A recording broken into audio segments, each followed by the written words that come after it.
All right, good evening. This is our final night of Argentine Tango. So we went through tonight, reviewed some of the basic pattern steps, just the forward side, back side. We talked a lot more about our positioning, and as we're dancing, how we really want to use that core in order to do these leads more effectively. So what I mean by that is, as we're doing a quick motion, but I really want to think that I'm imagining that my solar plexus is some like energy here, almost like an Iron Man symbol, right? That I'm using to help me lead these moves around, right? And then I'm very consciously focusing on who is the center of the motion. Is it the follow who is the center, or is it the lead?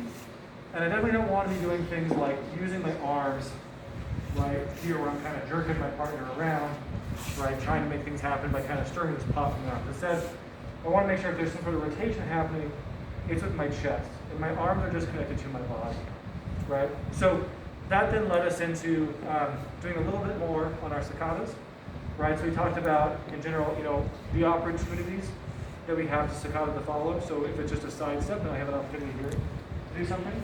Whether it's a forward step that the follow is taking, and I'm taking in behind that step.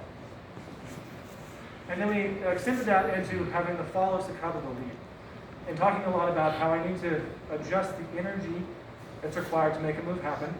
So for example, here I might have my follow up your step. I'm going to position myself, and then ask the follow to come in to help me make that staccato. We'll do that one more time. And another foot. So something here I might kind of try and set up. Right, so my follow up, and there's no staccato. So we can have both the follow staccato the lead and the lead follow staccato the follow.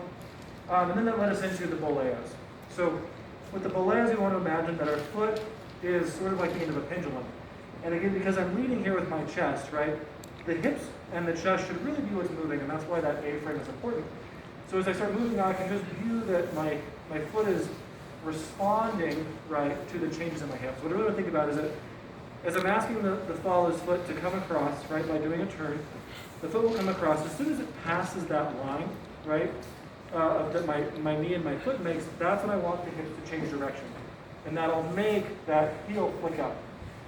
And I can find that same motion on the back side to kind of get this figure eight action happening.